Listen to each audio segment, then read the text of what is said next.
네, 안녕하세요. 아까 미처 못다한 이야기들 들어보는 시간을 가지겠습니다. 그 열정이란 얘기 들었는데요.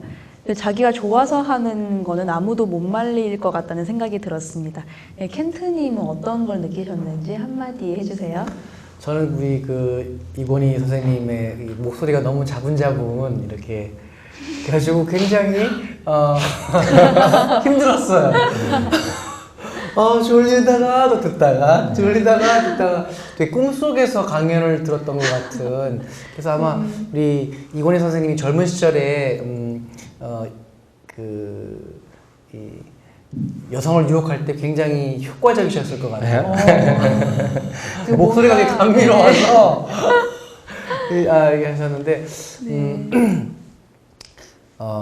하모니카로 만났던 거, 그리고 학교에 가서 그 피아노를 한번 어떻게 만져볼 수 없을까.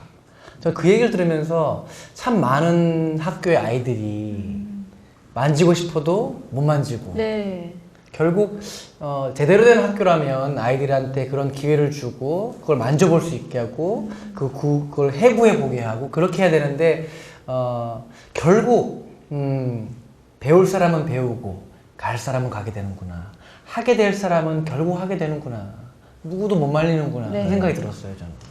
제가 그 초등학교 때 기억을 이렇게 나는 게 악기를 만지고 싶은데 만질 수 있는 어떤 너 이 시간 되면 악기를 만지라 이런 게 없으니까 무조건 못 만지니까 방학 동안에는 저 학기를 만지고 싶어. 학교 다닐 때는 학교를 보는데 방학 동안 학교를 못 가잖아요. 그럼 방학 동안에 학교 가가지고 돌로 유리를 깨.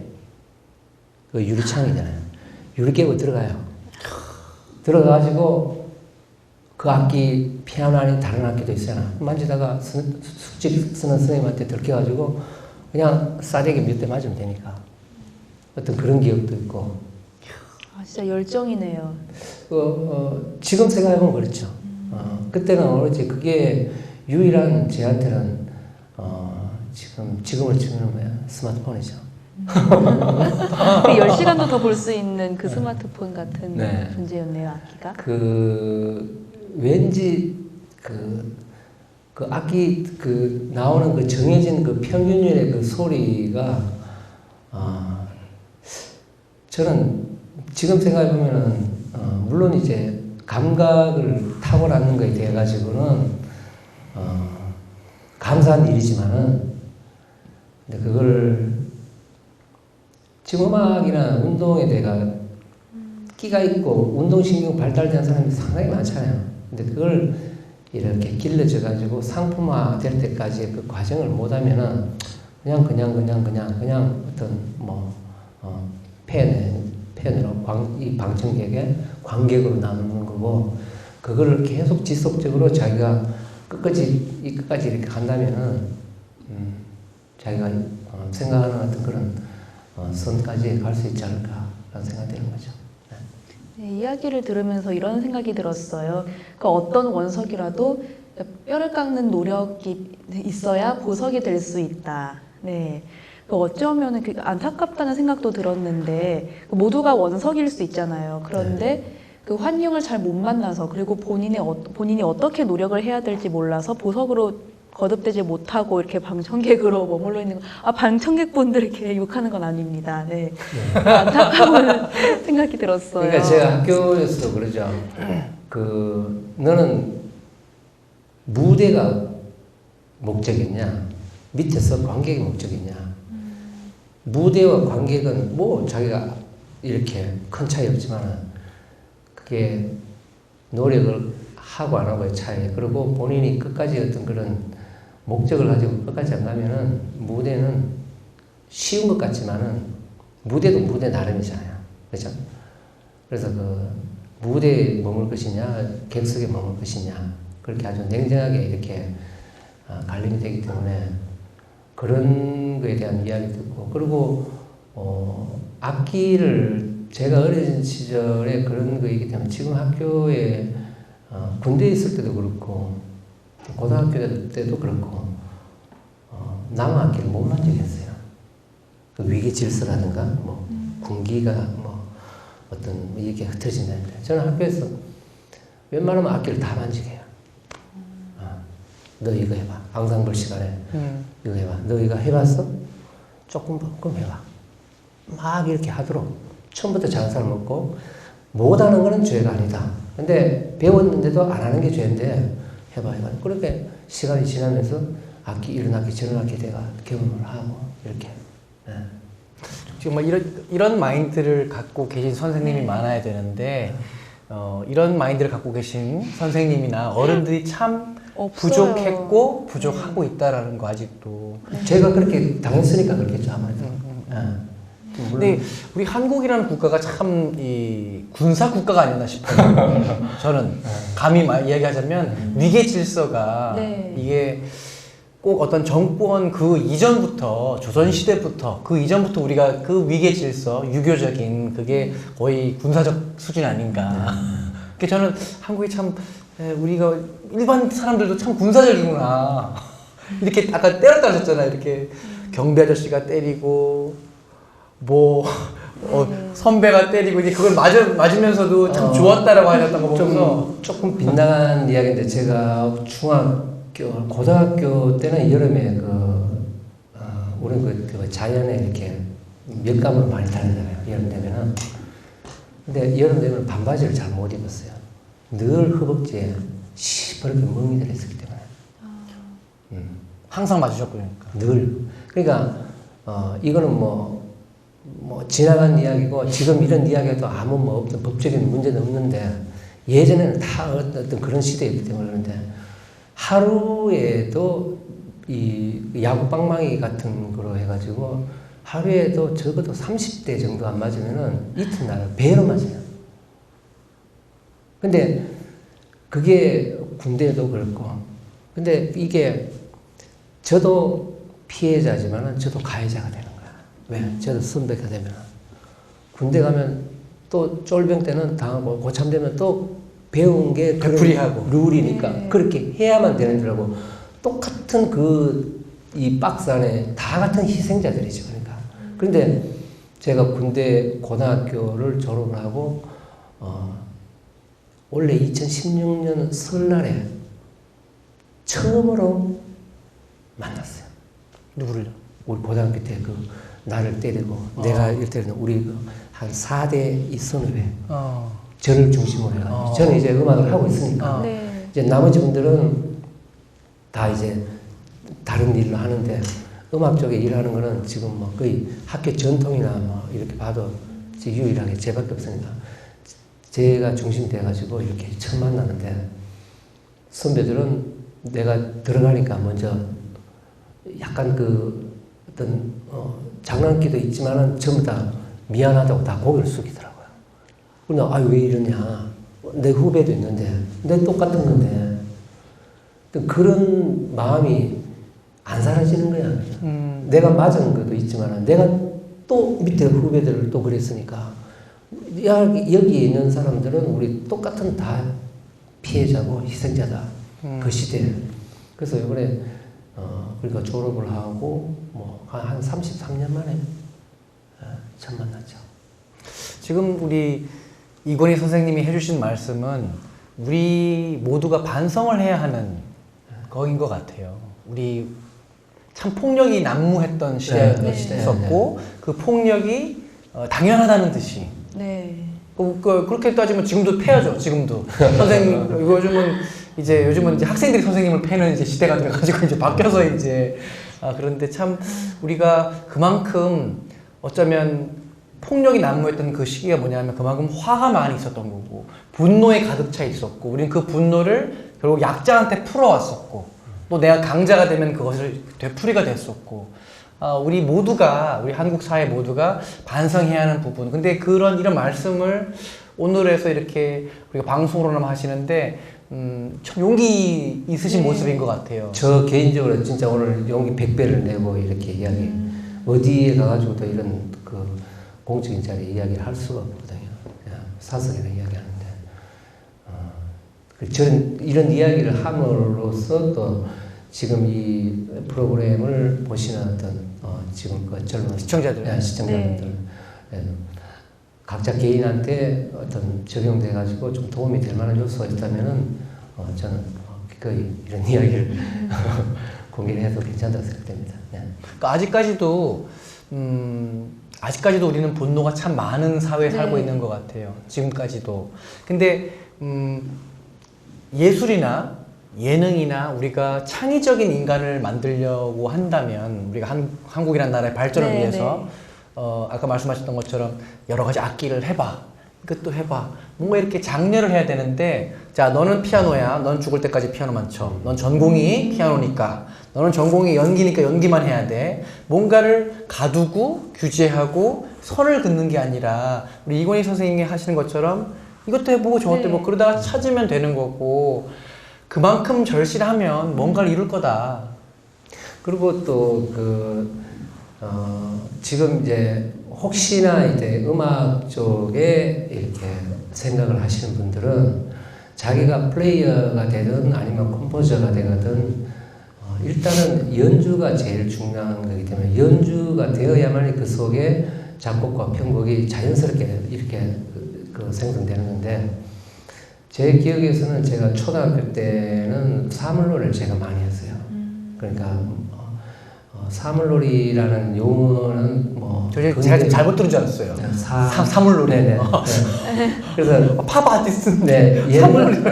옛날에는 그걸 풍물놀이를 했죠. 명절 때나 보름이나 이 동네의 어떤 그런 이벤트, 어떤 동네 무병장수 어떤 신을 지켜주기 위해가 집집마다 다니는 풍물놀이였는데 그 사물놀이의 꽹과를 제가 어릴 때부터 많이 쳤고 고등학교 때는 관악기 트럼펫을 했고 또 드럼도 했고 군악대에서는 드럼도 하고 트럼펫도 했고 기타도 치고 피아노를 하고 그러니까 지금 결국은 그런 여러 가지 악기를 이렇게 하는 게 저한테는 이제 어떤 큰 그 자원이죠. 자원이기 때문에 편곡을 할 때나 또 곡을 제가 연주를 할 때도 예를 든다면 뭐 축구 선수가 그라운드에서 골키퍼는 장갑 끼고 가만 써가지고 공만 맞는 게 아니잖아요. 골키퍼도 공격수를 알아야 되고 풀백도 알아야 되고 하듯이 그 연주에는 특히 저는 이제 밴드를 하니까 포리듬에 있는 드럼, 베이스, 기타, 건반에 대해 가지고는 다 연주라든가 그거에 대해 가지고 알아야만이 자기 파트를 더 이렇게 같이 갈 수 있는 그게 되고 많은 악기를 접해 볼 수 있도록 노력을 하시는 게 좋을 것 같습니다. 근데 많은 악기를 접해봤던 그런 경험이 지금 이 자리에 있는 그런 밑거름이 된 거네요. 그렇죠. 저한테는 뭐 남들한테 제만의 어떤 경쟁력이라 할 수 있죠. 악기를 어떤 악기든 다 제가 어느 정도를 다 하니까. 네. 그래서 교육할 때도 다 덕이 많이 되고 도움이 많이 되고. 키보드만 한 줄 알았더니 키보드만 한 게 아니라 꽹과리에서부터 드럼 뭐 안 건드려 보신 게 없네요. 어찌 보면은 한 우물만 판 게 아니라 우물을 한 100개를 지금 파신 상황이에요. 근데 그렇게 여러 가지 경험을 하다 보니까는 음악에 대해서 폭넓은 이해가 이제 되시는 거죠. 네. 악기 결국은 음악이라는 그 테두리 안에 그 악기가 다 있기 때문에 일단은 스포츠로 보면은 메인 스타디움 안에 일단 운동장 트랙 달리기가 제일 중요하잖아요.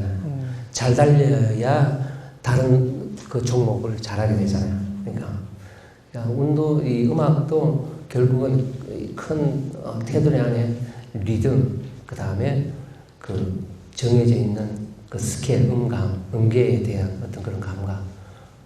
그러니까 그 리듬 악기하고 피아노가 결국은 타악기도 되고 그 멜로디 악기도 되잖아요.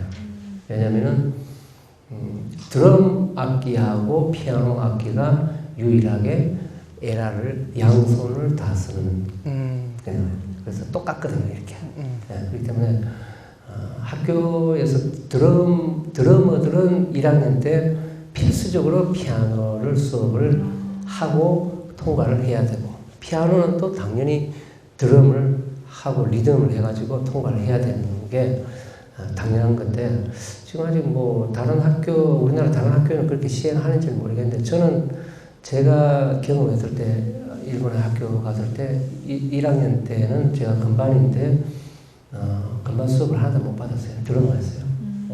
건반 수업인데 전공이 건반이 피아노, 재즈 피아노인데 피아노는 중요한 게 아니고 드럼, 리듬부터 먼저 시켰어요. 그런데 리듬을 했기 때문에 잘하잖아요. 그러니까 야, 너 드럼 해 이렇게 이야기하는데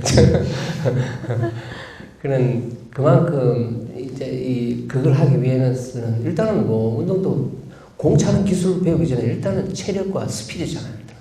그걸 해야 그 다음에 공 차는 기법을 배우듯이 음악도 피아노의 어떤 선율적인 걸 하는 사람들은 리듬부터 알아야 되는 거예요. 현대 음악은 리듬이 먼저니까. 그러니까 지금 뭐 랩도 리듬입니다. 랩에는 음이 안 들어가잖아요. 랩이라든가 힙합 다 리듬적인 그 흑인들 음악들의 그 기본 베이직이 다 리듬이기 때문에 또 드러머는 또 선율을 알아야 되고 이렇게 가기 때문에 그래서 종합적으로 악기를 다 이렇게 만질 수 있고 공부를 하는 게 좋을 것 같습니다. 참 뭐 싸이나 이렇게 마이클 잭슨처럼 세계적으로 뭐 에릭 클랩튼처럼 알려지시지는 않았지만은 우리 한국에서의 이제 거장이신데 제가 바라보기에 K-팝도 그렇고 우리가 영화도 그렇고 예전에는 우리가 미국의 음악들 뭐 비지스라든지 뭐 퀸이라든지 이런 영국의 어떤 그런 락 밴드를 보면서 선망을 했다라면 지금의 한국의 어떤 이런 문화들이 이미 굉장히 앞서 나가기 시작했잖아요. 우리가 예전과 다르게. 네. 그런데 그거에 비해서 선생님이 보시기에 우리 한국의 음악 교육은 그만큼 발전을 한 것 같은지 어떤지. 일단 제 개인적으로는 어마어마하게 변했죠. 엄청나게 변했어요. 상상을 할 수 없을 만큼 가끔씩 이렇게 지금 학생들을 보면은 질투가 날 정도로 내가 제 나이 때는 생각도 근접할 수 그 수준에 가지 못했는 수준이었는데 그러니까 어떤 시대적인 뭐 꼭 음악뿐만 아니라 다른 스포츠도 많이 발전이 됐잖아요. 미술도 그렇고. 그렇지만은 이게 변하지 않는 게 있어요. 어떤 그 테크닉적인 스킬적인 거는 상당히 변했는데 열정 그게 거기에다가 열정이 같이 이렇게 동반상승했다면은 진짜 그래미상 수상식에 한국 사람이 나올 수 있지 않을까. 근데 지금 요즘은 음악의 어떤 그런 보여지는 음악 그리고 테크닉적인 그다음에 일렉트로닉 그런 거 보면은 뭐 진짜 상상을 초월할 정도로 그렇게 기술이 좋은데 사람들이 학생들이 갖고 있는 이야기를 그 마인드를 이렇게 보면은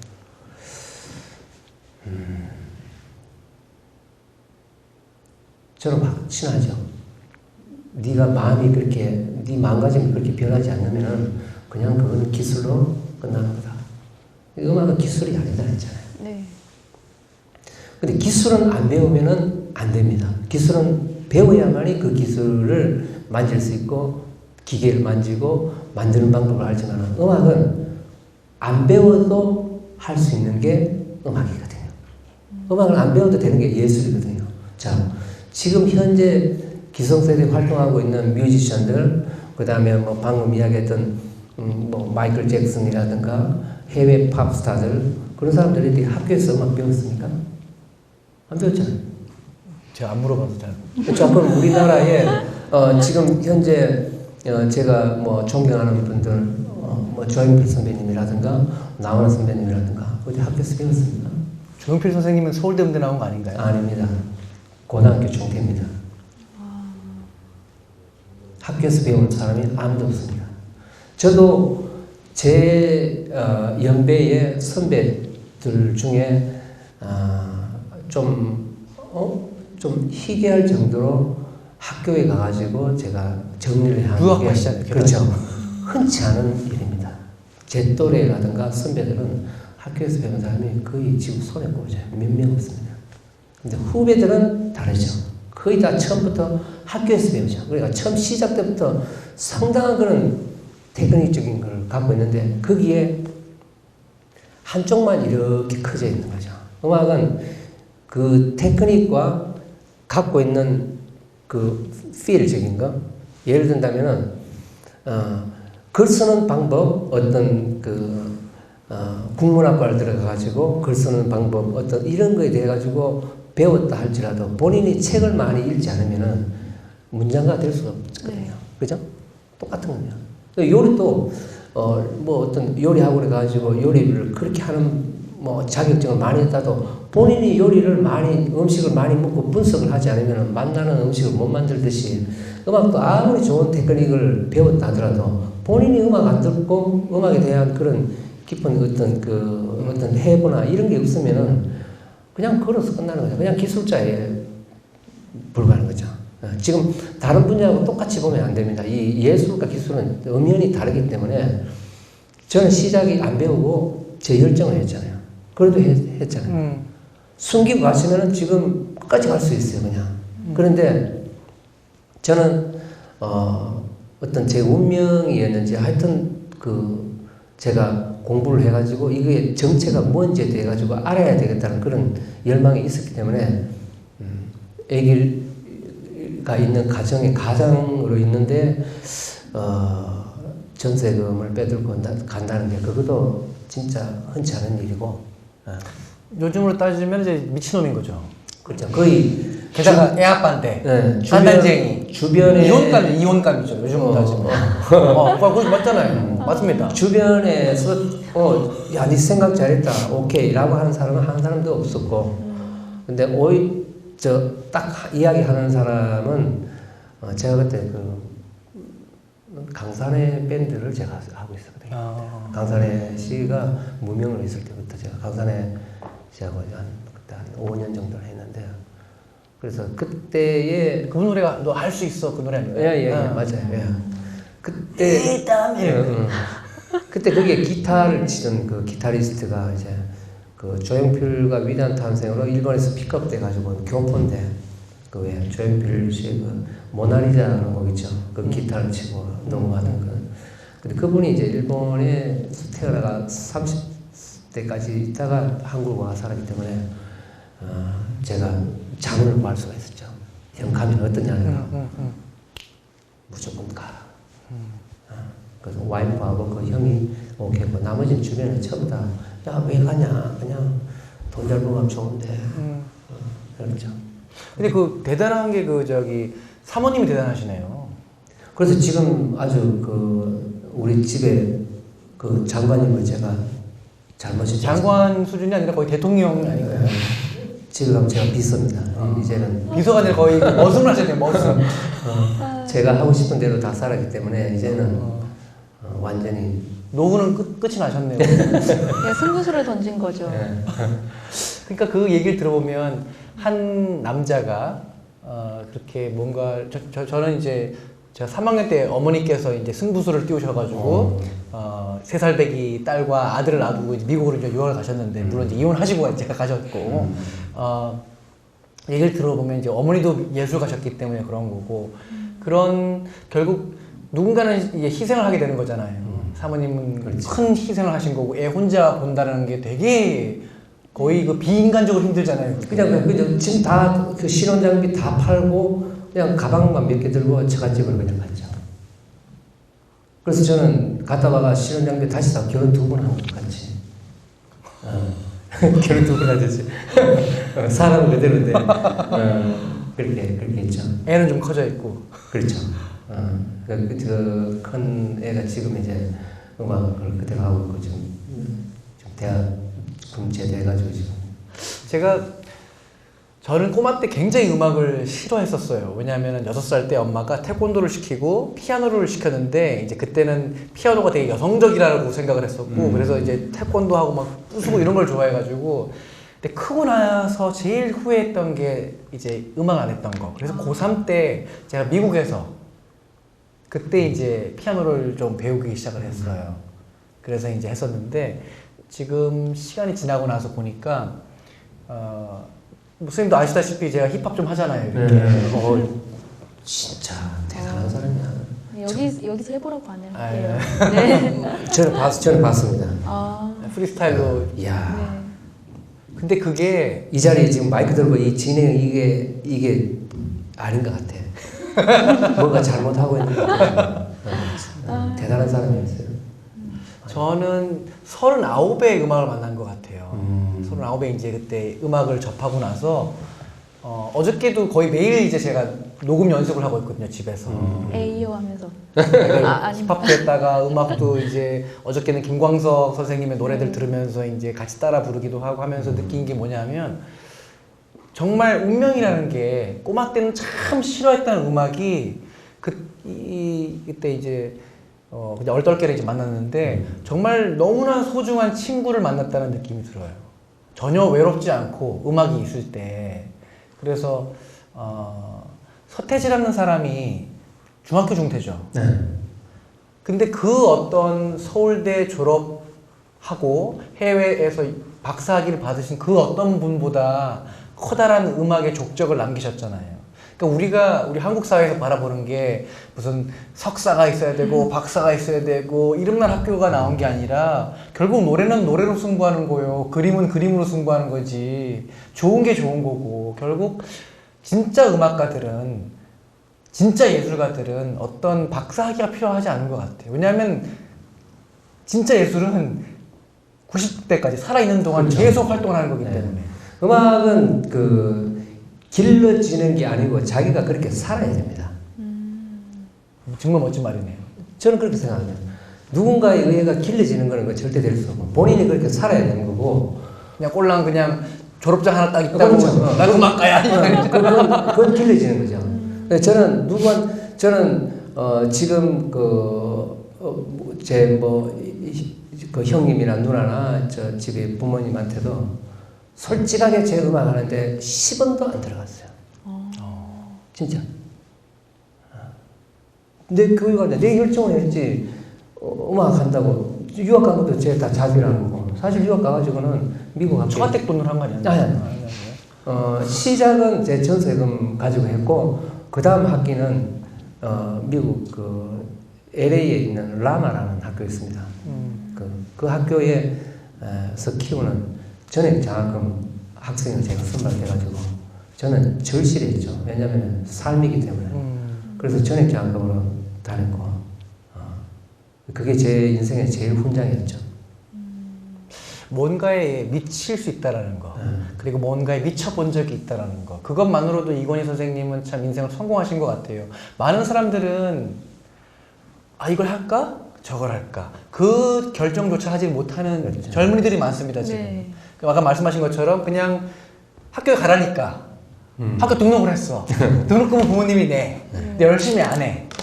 그게 이제 문제인 것 같아요. 어찌 보면은 정말로 뭔가를 하고자 하는 그 열정이 지금 부재라는 게 큰 문제라고 보시는 거잖아요. 제가 이제 초등학생부터 대학생 성인들까지 음악 공부를 위해 가지고 제가 개인적으로 공부를 하잖아요. 제가 학부형들 이렇게 부모님한테 제가 하는 이야기가 현실적으로 음악과 영어는 살아가면서 버릴 게 하나도 없습니다. 음악과 영어는 절대 아끼지 말고 해야 된다라고 얘기해요. 다른 거는 사람이 하더라도 안 하면은 또 이렇게 잊어버리고 하지만은 음악과 영어는 생활 속에 있기 때문에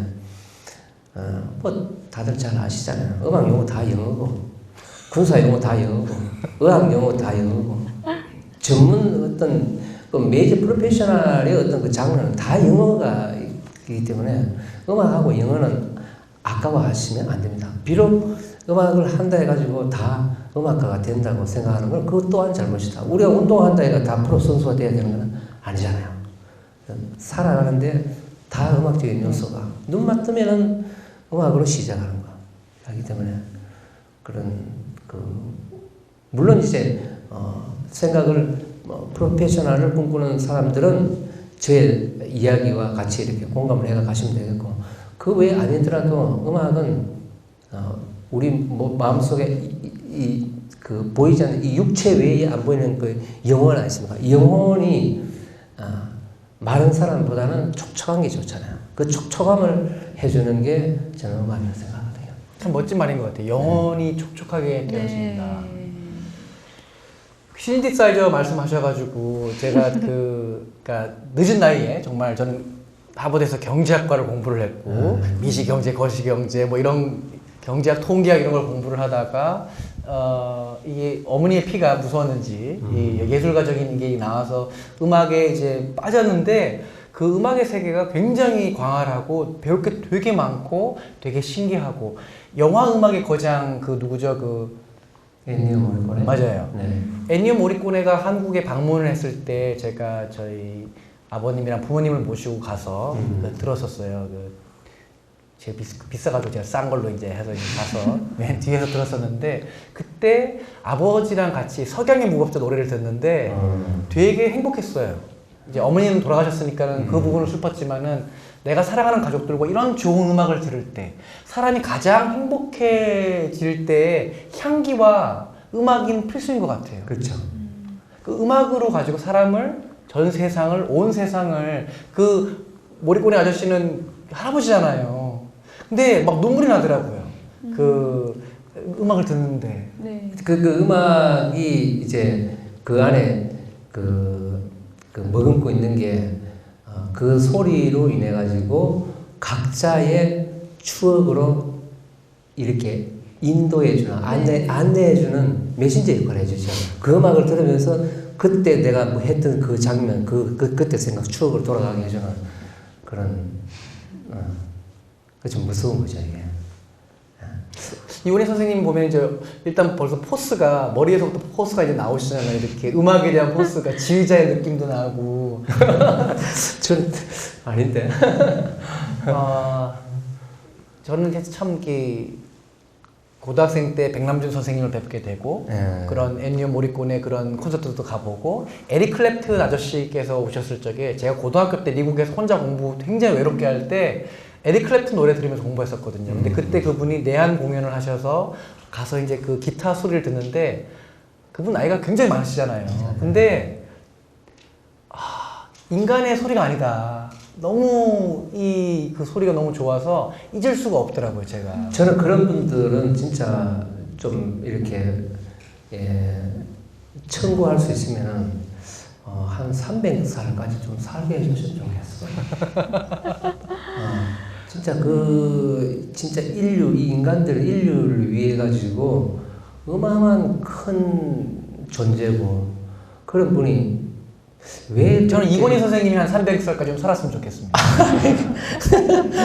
제가 이순재 선생님이 왔을 때도 느꼈던 거고 홍수환 선생님이 오셔서 말씀해 주셨을 때도 느꼈던 게 한 분은 연기자로서 한 분은 체육인으로서 정점을 찍으셨던 분이시고 우리 이건희 선생님은 음악으로서 지금 한국의 정점을 찍으시고 지금 이제 후학들을 양성하고 계시는 이제 상황인데 이러한 분들 어찌 보면 참 미친 사람들이에요.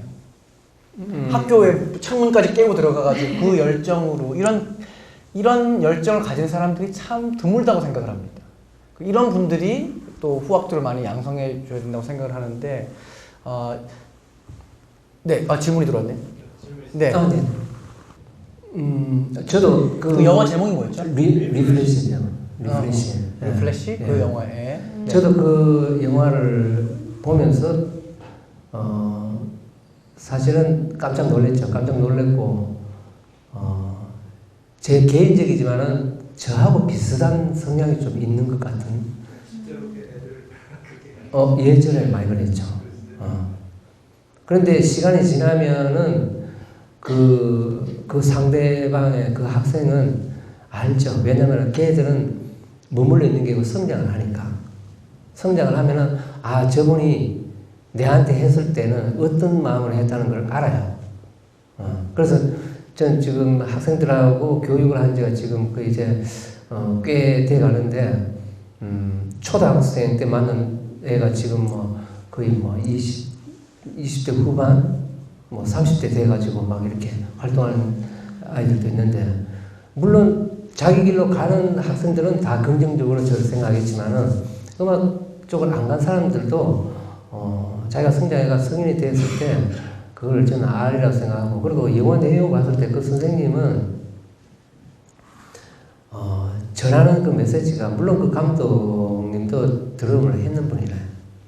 본인이 진짜 어떤 이야기를 이런 숨어있는 이야기를 공개하고 싶은 그런 게 있어서 영화를 만들었는데 그 영화를 제가 보면서 저런 사람들이 있기 때문에 그 영화에서 주제가 있잖아요. 그 마지막에 하는 이야기가 그 존 콜트레인이라는 사람이 너처럼 이렇게 해가지고 수천 명이나 한다 해가지고 그런 사람 태어나는 줄 알아 안 난다.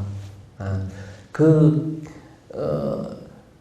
누구나 생각하는 그 한계점 그거를 딛고 간 사람만이 되는데 그 교수님은 그 학생의 가능성을 안 거죠. 그 잠재하고 있는 그러면 이 학생의 가능성을 아니까 얘를 그 위에까지 치고 싶은 욕심이 있으니까 결국은 뭐 안 좋은 일로 교수직에 파직도 되고 이렇게 하지만 결국 마지막에 걔가 그런 행위를 할 수 있는 애들은 보통 애가 아니거든요. 정상적인 애가 아니거든요. 그러니까 걔도 결국은 그 교수의 뒤를 후리치잖아요. 그러니까 야 역시 스승과 제자 똑같은 사람이구나 라는 걸 제가 느꼈고 또 그럴 만한 근성이 있기 때문에 교수가 그 학생을 택했다고 생각하고 결국 마지막에는 원하는 대로 다 됐잖아요. 돼가지고 그리고 봤을 때 그 열정이 있는 사람을 택해가지고 걔가 한테 덮여있는 그 껍질을 수단과 방법을 안 가리고 벗길 수 있는 그런 사람이 요즘 찾아보기가 참 힘들죠. 특히나 요즘 교계의 어떤 이런 게 지금 전후 좌우가 뒤틀려 있는 상황에서 영화에서만이 만날 수 있는. 근데 예전에는 제가 그 학생 나이 때는 그런 사람들이 많았거든요. 저는 그런 거 많이 겪었거든. 저는 무대 연주를 공연한 도중에 발길을 차이고 싸대기 맞고 꿀 앉아 있고 연주하는 꿀 앉아 있고 이런 게 허다했거든요. 그러면 지금 생각해보면 그 사람 많은데 부끄러운데 어떻게 무대 꿀 앉아 있나. 근데 저는 그 사람들이 저한테는 의식이 없었는 거죠. 저는 어쨌든 여기서 내가 내려가면 안 되고 여기서 견디고 살아남아야지라는 생각이지.